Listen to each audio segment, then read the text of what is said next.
ನಮಸ್ಕಾರ ವೀಕ್ಷಕರಿಗೆ, ಜಯರಾಮ್ ಲತಾ ನಿಮ್ಮನ್ನು ನಮ್ಮ ಐಂಗಾರ್ ಫುಡ್ ಚಾನೆಲ್ಗೆ ವೆಲ್ಕಮ್ ಮಾಡ್ತಾ ಇದ್ದೀವಿ. Hearty welcome to you all. ಇವತ್ತು ನಾನು ಒಂದೇ ತರಕಾರಿ, ಹಳೆಯ ಕಾಲದ ತರಕಾರಿ ಒಂದು ಉಪಯೋಗಿಸಿ ಅದರೊಳಗೆ 3 ಥರ ಪದಾರ್ಥಗಳನ್ನು ಮಾಡ್ತೀನಿ, 3 ವೆರೈಟೀಸ್ ಮಾಡ್ತೀನಿ. ಇದೇನಂದರೆ ದಿಸ್ ಇಸ್ ಅ ಪಕ್ಕಾ ಸೌತ್ ಇಂಡಿಯನ್ ಡಿಶ್. ನಾವು ಇವತ್ತು ಉಪಯೋಗಿಸ್ತಿರೋ ಪದಾರ್ಥ ತರಕಾರಿ ಬಾಳೆ ದಿಂಡು ಅಥವಾ ಬನಾನಾ ಸ್ಟೆಮ್. ಬನಾನಾ ಸ್ಟೆಮ್ ಬಗ್ಗೆ ನಿಮಗೆಲ್ರಿಗೂ ಗೊತ್ತಿರಬೇಕು, but it has its own ಅದರದ್ದೇ ಹೆಲ್ತ್ ಇಂಪಾರ್ಟೆನ್ಸ್ ಸಾಕಷ್ಟಿದೆ. ಬಟ್ ಅದಕ್ಕಿಂತ ಮುಂಚೆ ನಾನು ಇದನ್ನು ಹೆಂಗೆ ಕಟ್ ಮಾಡ್ಕೋಬೇಕು ಅನ್ನೋದನ್ನು ಭಾಳ ಇಂಪಾರ್ಟೆಂಟಾಗಿ ನೀವು ಗೊತ್ತಿರಬೇಕು. ಗೊತ್ತಿರೋರಿಗೆ ಸರಿ, ಗೊತ್ತಿಲ್ಲದಿರೋರು ನೋಡ್ಕೊಳ್ಳಿ. ಇದು ಬನಾನಾ ಸ್ಟೆಮ್ ಒಳಗೆ ಇದು ಆ್ಯಕ್ಚುಲಿ ದಿಸ್ ಇಸ್ ದಿ ನಮಗೆ ಉಪಯೋಗ ಮಾಡುವಂಥ portion. Yes, this is the portion that we need to use. ಇದು ಮೇಲೆ ಎಲ್ಲ ಏನಿದೆ ಅದ್ರ ಸಿಪ್ಪೆ ಅಥವಾ ಪಟ್ಟೆ ಅಂತಾರೆ. ಈ ಪಟ್ಟೆನೆಲ್ಲ ನಾವು ತೆಗೆದುಬಿಡಬೇಕು. ಫಸ್ಟ್ ಇದು ಪಟ್ಟೆಗಳೆಲ್ಲ ತೆಗೆದುಬಿಡೋಣ. ಪಟ್ಟೆ ಎಲ್ಲ ತೆಗೆದುಬಿಡೋಣ.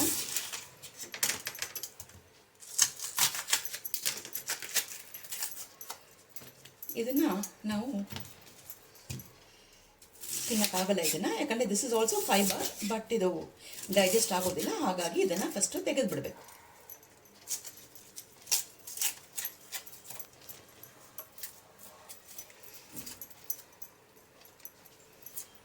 ನೋಡಿ, ಈಗ ಮೇಲಿನ ಪಟ್ಟೆ ಏನಿದೆಯಲ್ಲ ಅಥವಾ ಸಿಪ್ಪೆ ಏನಂತೀರ ಅದನ್ನೆಲ್ಲ ಫುಲ್ ತೆಗೆದಿದ್ದೀನಿ.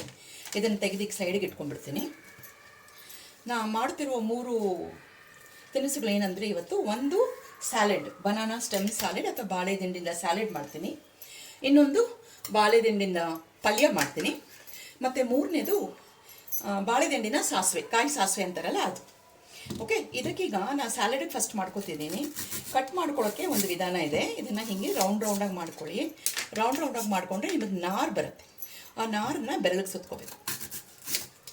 ಇದು ಭಾಳ ಮುಖ್ಯ. ಫಸ್ಟ್ ಇದನ್ನು ನೀವು ರೂಢಿ ಮಾಡ್ಕೊಂಬಿಡಿ. ನೋಡಿ, ಹೀಗೆ ಬರುತ್ತೆ ನಾರು.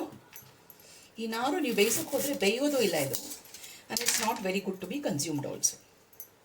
ಬಲ್ತಿದ್ರೆ ಸ್ವಲ್ಪ ನಾರು ಜಾಸ್ತಿ ಇರುತ್ತೆ, ಬಲ್ತಿಲ್ಲ ಅಂದರೆ ನಾರು ಕಡಿಮೆ ಇರುತ್ತೆ.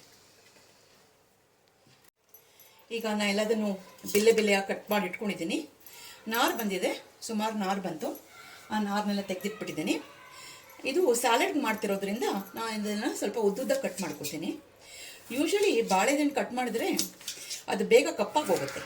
ಹಾಗಾಗಿ ಬಾಳೆಹಣ್ಣು ಕಟ್ ಮಾಡಬೇಕಾದ್ರೆ ನೀವು ಬಾಳೆಹಣ್ಣು ಕಟ್ ಮಾಡಿಬಿಟ್ಟು ಒಂದು ಪಾತ್ರೆಯಲ್ಲಿ ಒಂದು ಸ್ವಲ್ಪ ಮಜ್ಜಿಗೆ ಅಥವಾ ಮೊಸರು ಹಾಕ್ಕೊಂಡು ಅದಕ್ಕೆ ನೀರು ಹಾಕ್ಕೊಂಡು ಆಮೇಲೆ ಅದನ್ನು ಕಟ್ ಮಾಡಿ. ಅಥವಾ ನಿಂಬೆ ಹಣ್ಣು ಹಿಂಡ್ಬೋದು ಅಥವಾ ಹುಣಸೆ ಹಣ್ಣು ಹಿಂಡ್ಬೋದು. ಈಗ ಸ್ಯಾಲೆಡಿಗೆ ನಾನು ತಕ್ಷಣ ನಿಂಬೆಹಣ್ಣು ಹಿಂಡೋದ್ರಿಂದ ನಾನು ಡೈರೆಕ್ಟಾಗಿ ಹಾಗೆ ಕಟ್ ಮಾಡ್ತಾಯಿದ್ದೀನಿ.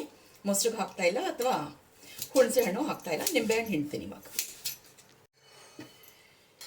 ಕಟ್ ಮಾಡಿ ಇಟ್ಕೊಂಡಿದ್ದೀನಿ ಬಾಳೆ ದಿಂಡನ್ನೆಲ್ಲ. ಇದು ಸ್ಯಾಲೆಡ್ಗೆ. ಇದಕ್ಕೆ ನಾನು ಇವಾಗ ಫ್ರೆಶ್ ತೆಂಗಿನ ತುರಿ ಒಂಚೂರು ಹಾಕೋತಾ ಇದ್ದೀನಿ. ಮತ್ತು ಒಂದು ಚೂರು ಕೊತ್ತಂಬರಿ ಸೊಪ್ಪು,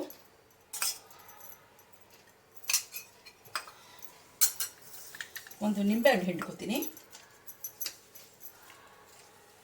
ನಿಮಗೆ ಜಾಸ್ತಿ ಹುಳಿ ಬೇಕಂದರೆ ಒಂದು ಪೂರ್ತಿ ಹಿಂಡ್ಕೊಳ್ಳಿ. ನಾನು ಅರ್ಧ ಇಟ್ಕೊಂಡಿದ್ದೀನಿ. ಇಲ್ಲಿ ಅರ್ಧ ನಿಂಬೆಹಣ್ಣಷ್ಟು ಹಿಂಡ್ಕೊತಾ ಇದ್ದೀನಿ. ಮತ್ತು ರುಚಿಗೆ ತಕ್ಕಷ್ಟು ಉಪ್ಪು, ಸಾಲ್ಟ್ ಟು ಟೇಸ್ಟ್, ಎಷ್ಟು ಬೇಕೋ ಅಷ್ಟು ಹಾಕ್ಕೊಳ್ಳಿ. ಸಕ್ಕರೆ ಕೆಲವೊಬ್ರು ಇಷ್ಟಪಡ್ತಾರೆ, ಇಷ್ಟಪಡೋರು ಒಂಚೂರು ಸಕ್ಕರೆ ಬೇಕಾದರೂ ಹಾಕೋಬೋದು. ಇದಕ್ಕೆ ಈಗ ಸಾಸಿವೆ ಮತ್ತು ಮೆಣಸಿನ್ಕಾಯಿ ಒಗ್ಗರಣೆ ಕೊಟ್ಬಿಟ್ರೆ ನಮ್ಮ ಸ್ಯಾಲೆಡ್ ಇಸ್ ರೆಡಿ. ಒಗ್ಗರಣೆ ಕೊಡೋಣ. ಈಗ ಸ್ಯಾಲೆಡ್ಗೆ ಒಗ್ಗರಣೆ ಕೊಡಬೇಕು. ಒಗ್ಗರಣೆಗೆ ಒಂದು ಅರ್ಧ ಟೀ ಸ್ಪೂನಷ್ಟು ಎಣ್ಣೆ ಹಾಕೋತಾ ಇದ್ದೀನಿ. ಎಣ್ಣೆ ಕಾದ್ಮೇಲೆ ಅದಕ್ಕೆ ಒಂದು ಅರ್ಧ ಟೀ ಸ್ಪೂನಷ್ಟು ಸಾಸಿವೆ ಮತ್ತು ಒಂಚೂರು ಹಸಿಮೆಣಸಿನಕಾಯಿ.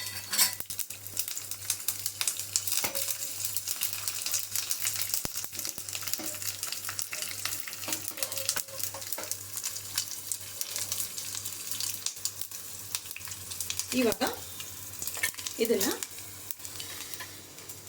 ಈ ಸ್ಯಾಲಡ್ಗೆ ಒಗ್ಗರಣೆ ಕೊಟ್ಬಿಡ್ತೀನಿ.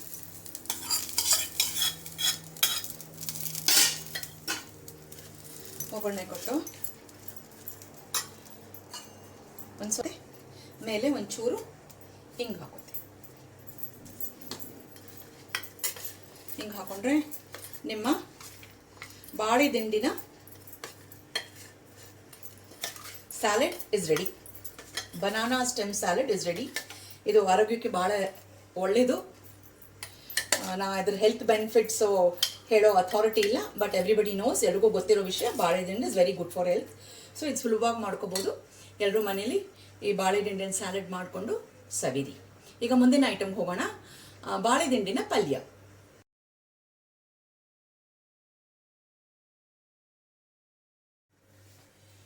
ಈಗ ಬಾಳೆದಂಡಿನ ಪಲ್ಯ ಮಾಡೋಕ್ಕೆ ಬಾಣಲೆ ಕಾದಿದೆ. ಅದಕ್ಕೆ ಒಂದು 2 ಟೀ ಸ್ಪೂನಷ್ಟು ಎಣ್ಣೆ ಹಾಕೋತಾ ಇದ್ದೀನಿ. ಎಣ್ಣೆ ಕಾದಿದೆ. ಈಗ 1 ಟೀ ಸ್ಪೂನ್ ಸಾಸಿವೆ,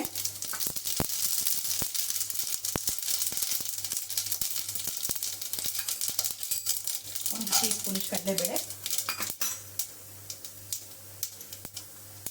ಸ್ವಲ್ಪ ಹಸಿಮೆಣಸಿನಕಾಯಿ, ಸ್ವಲ್ಪ ಕರಿಬೇವು,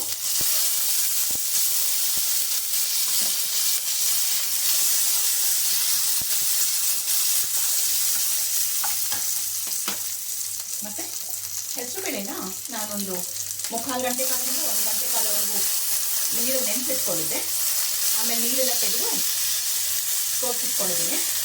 ಈಗ ಇದನ್ನು ಇದಕ್ಕೆ ಹಾಕ್ತಾ ಇದ್ದೀನಿ, ಯಾಕಂದರೆ ಬಾಳೆದಿನ ಪಲ್ಯ ಜೊತೆಗೆ ಹೆಸರುಬೇಳೆ ತುಂಬ ಚೆನ್ನಾಗಿರುತ್ತೆ.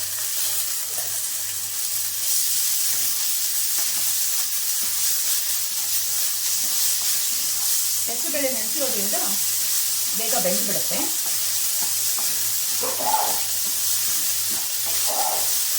ಈ ಸಮಯದಲ್ಲಿ ನಾನು ಒಂದು ಸ್ವಲ್ಪ 1 ಟೀ ಸ್ಪೂನಷ್ಟು ಅರಿಶಿನ ಹಾಕೋತಾ ಇದ್ದೀನಿ. ಇದು ಬಾಳೆದಿಂಡು ಹೇಳಿದ್ನಲ್ಲ, ಅದನ್ನೆಲ್ಲ ಕಟ್ ಮಾಡಿಕೊಂಡು ಮೊಸರಲ್ಲಿ ಹಾಕಿಟ್ಕೊಂಡಿದ್ದೆ. ಈಗ ಅದನ್ನು ಬಾಳೆದಿಂಡನ್ನು ಇದಕ್ಕೆ ಹಾಕೋತಾ ಇದ್ದೀನಿ.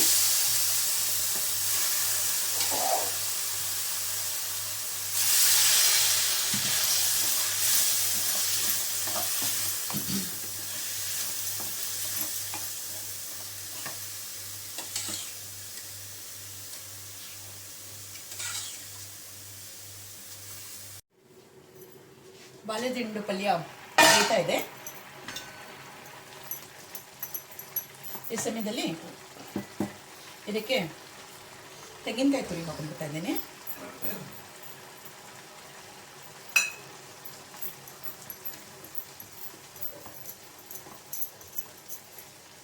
ಮತ್ತು ಒಂದು ಸ್ವಲ್ಪ ಹಿಂಗು ಪುಡಿ ಹಾಕ್ತಾ ಇದ್ದೀನಿ ಇದಕ್ಕೆ. ಇದು ಮಾಡಿಬಿಟ್ಟು ಸಣ್ಣ ಮಾಡಿಬಿಟ್ಟು ಆ ಕಡೆ ಪಕ್ಕದಲ್ಲಿ ಇಟ್ಬಿಡ್ತೀನಿ. ಇಲ್ಲಿ ನಾನು ಕಾಯಿ ಸಾಸಿವೆಗೆ ರೆಡಿ ಮಾಡ್ಕೊತೀನಿ. ಕಾಯಿ ಸಾಸಿವೆಗೆ ನಾನು ಆಲ್ರೆಡಿ ಬಾಳೆದಿಂಡನ್ನ ಮೊಸರಲ್ಲಿ ಹಾಕಿಟ್ಟಿದ್ನಲ್ಲ, ಅದನ್ನು ತೆಗೆದುಬಿಟ್ಟು ಒಂದು ಪಾತ್ರೆಯಲ್ಲೇ ಚೆನ್ನಾಗಿ ಬೇಯಿಸಿಟ್ಕೊಂಡಿದ್ದೀನಿ. ಈಗ ಆ ಬೇಯಿಸಿರೋದಕ್ಕೆ ಏನೇನು ರುಬ್ಕೋಬೇಕು ಅಂತ ನೋಡೋಣ. ಈಗ ಸದ್ಯಕ್ಕೆ ಇದನ್ನು ನಾನು ಒಂದು ಸ್ವಲ್ಪ ಹೊತ್ತು ಮುಚ್ಚಿಟ್ಬಿಡ್ತೀನಿ ಪಲ್ಯ ಆಗೋವರೆಗೂ. ನೋಡಿ, ಪಲ್ಯ ಪೂರ್ತಿ ಬೆಂದಿದೆ. ಸಾರಿ, ಎಷ್ಟು ಉದುರಾಗಿದೆ ನೋಡಿ. ಬೇಳೆನೂ ಚೆನ್ನಾಗಿ ಬೆಂದಿದೆ, ಬಾಳೆದಿಂಡು ಚೆನ್ನಾಗಿ ಬೆಂದಿದೆ, ಎಷ್ಟು ಉದುರಾಗಿದೆ. ಇದಕ್ಕೆ ನಾನು ಉಪ್ಪು ಹಾಕಿಲ್ಲ. ಈ ಸಮಯದಲ್ಲಿ ಒಂದು ಸ್ವಲ್ಪ ಉಪ್ಪು ಹಾಕೋತೀನಿ.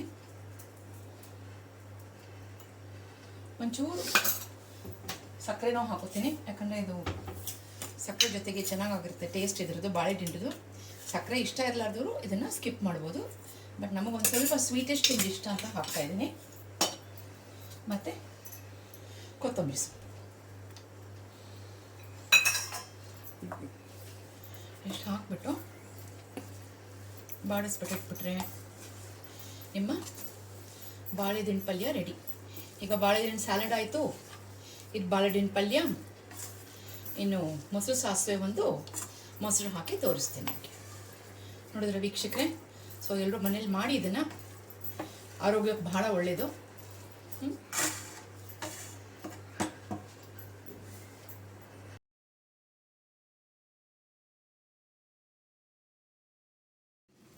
ಕಾಯಿ ಸಾಸಿವೆಗೆ ರುಬ್ಕೊಳ್ಳೋಕೆ ಬೇಕಾಗಿರೋ ಪದಾರ್ಥ. ಫಸ್ಟು ಒಂಚೂರು ಒಗ್ಗರಣೆ ಹಾಕ್ಕೊಂಡ್ಬಿಡ್ತೀನಿ. ಎಣ್ಣೆ ಕಾಯಬೇಕು.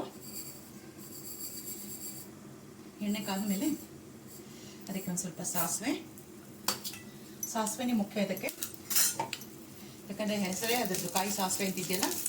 ಸಾಸಿವೆ 1 ಟೇಬಲ್ ಸ್ಪೂನ್ ಅಷ್ಟು ಹಾಕ್ಕೊಳ್ಳಿ.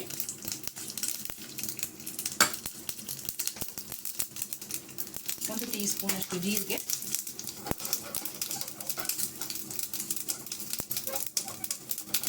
ಮತ್ತು 3 ಮೆಣಸಿನಕಾಯಿ ಉದ್ದುದಕ್ಕೆ ಇಟ್ಕೊಂಡು ಹಾಕೊಂಡಿದ್ದೀನಿ. ಇದು ಒಗ್ಗರಣೆ ರೆಡಿ ಮಾಡ್ಕೊಂಡ್ಬಿಟ್ಟು ಸ್ವಲ್ಪ ಆರಕ್ಕಿಡ್ತೀನಿ. ಆರಕ್ಕಿಟ್ಮೇಲೆ ಇದನ್ನು ಚಿಕ್ಕ ಮಿಕ್ಸರ್ ಜಾರ್ಗೆ ತೆಂಗಿನ ತುರಿ ಜೊತೆಗೆ, ಫ್ರೆಶ್ ತೆಂಗಿನ ತುರಿ ಜೊತೆಗೆ ರುಬ್ಕೊಂಡ್ಬಿಡ್ತೀನಿ. ಸ್ವಲ್ಪ ಆರ್ಲೇಗ ವೀಕ್ಷಕರೇ, ಈಗ ಕಾಯಿ ಸಾಸಿವೆಗೆ ರುಬ್ಕೋತಾ ಇದ್ದೀನಿ. ಆ ಜೀರಿಗೆ ಸಾಸಿವೆ ಪುಡಿ ಅದನ್ನು ಆರಿದೆ. ಇವಾಗ ಮೆಣಸಿನ್ಕಾಯಿ ಎಲ್ಲ ಮಿಕ್ಸರ್ ಹಾಕೋತಾ ಇದ್ದೀನಿ. ಮತ್ತು ಒಂದು ಬಟ್ಲು ಫ್ರೆಶ್ ತೆಂಗಿನಕಾಯಿ ತುರಿ. ಇದನ್ನು 1-2 ಸ್ಪೂನಷ್ಟು ನೀರು ಹಾಕ್ಕೊಂಡು ನೈಸ್ ಪೇಸ್ಟಾಗಿ ರುಬ್ಕೊಂಡ್ಬಿಡೋಣ. ಅದಕ್ಕೂ ಮೊದಲು ಒಂಚೂರು ಹಿಂಗೆ ಹಾಕ್ತಾಯಿದ್ದೀನಿ.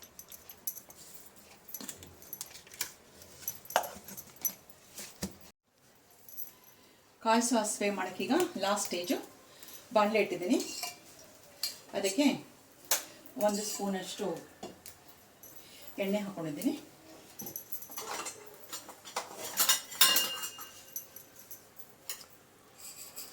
ಎಣ್ಣೆಗೆ ಈಗ ನಾನು ಬರೀ ಕಡಲೆಬೇಳೆ ಒಗ್ಗರಣೆ ಅಷ್ಟೇ ಕೊಡ್ತಾಯಿದ್ದೀನಿ. 1 ಟೀ ಸ್ಪೂನಷ್ಟು ಕಡಲೆಬೇಳೆ ಇಟ್ಕೊಂಡಿದ್ದೀನಿ. ಬರೀ ಕಡಲೆಬೇಳೆ ಒಗ್ಗರಣೆ ಕೊಡ್ತೀನಿ. ಸಾಸಿವೆ ಆಗಲೇ ರುಬ್ಕೊಂಡಿದ್ದೀವಲ್ಲ, ಮತ್ತು ಸಾಸಿವೆ ಬೇಡ.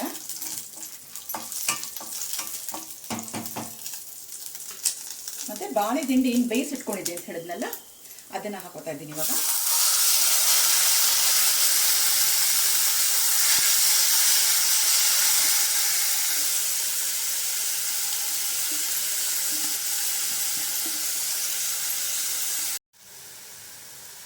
ಈಗ ರುಬ್ಬಿಡ ಮಿಶ್ರಣನ ಹಾಕೋತಾ ಇದ್ದೀನಿ. ತೆಂಗಿನಕಾಯಿ, ಸಾಸಿವೆ ಮತ್ತು ಹಸಿಮೆಣಸಿನ್ಕಾಯಿ.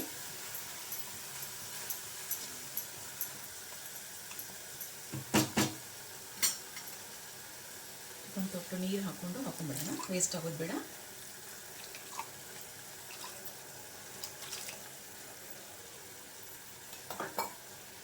ಈ ಸಮಯದಲ್ಲಿ ಸ್ವಲ್ಪ ಅರಿಶಿನ,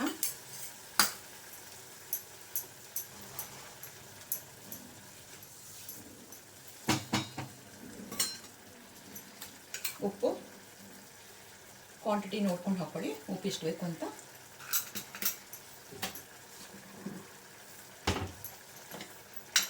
ಒಂದು ಚಿಟಿಕೆ ಸಕ್ಕರೆ ಹಾಕ್ಕೊಂಡ್ರೆ ಇದಕ್ಕೆ ಚೆನ್ನಾಗಿರುತ್ತೆ ಟೇಸ್ಟು. ಹಾಗಾಗಿ 1/4 ಟೀ ಸ್ಪೂನಷ್ಟು ಸಕ್ಕರೆ ಹಾಕ್ಕೊಂಡಿದ್ದೀನಿ.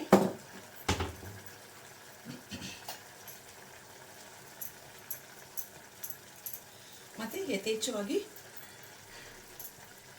ಕೊತ್ತಂಬರಿ ಸೊಪ್ಪು ಹಾಕೋಬೋದು.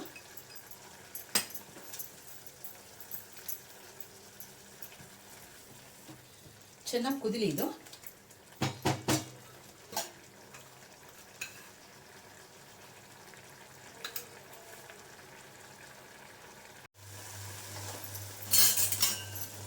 ಚೆನ್ನಾಗಿ ಕುದೀತಾ ಇದೆ.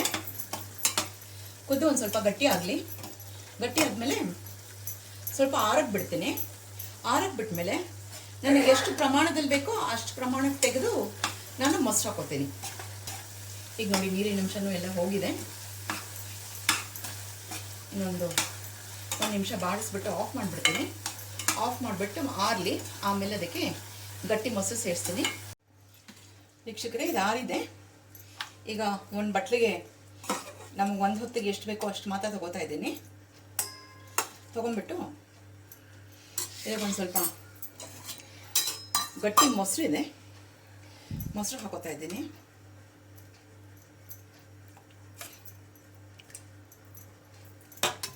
ಮೊಸರು ಹಾಕೊಂಡು ಮಿಕ್ಸ್ ಮಾಡ್ಕೊತೀನಿ.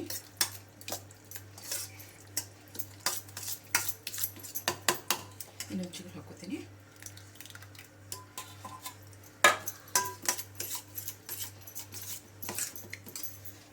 ಮೇಲೆ ಇನ್ನೂ ಒಂದು ಸ್ವಲ್ಪ ಕೊತ್ತಂಬರಿ ಸೊಪ್ಪು. ಹೀಗೆ ಮಾಡೋದ್ರಿಂದ ನಮ್ಮ ಬಾಳೆದಿಂಡ ಕಾಯಿ ಸಾಸಿವೆ ರೆಡಿ. ರುಚಿ ರುಚಿಯಾಗಿದೆ ಅಲ್ಲ?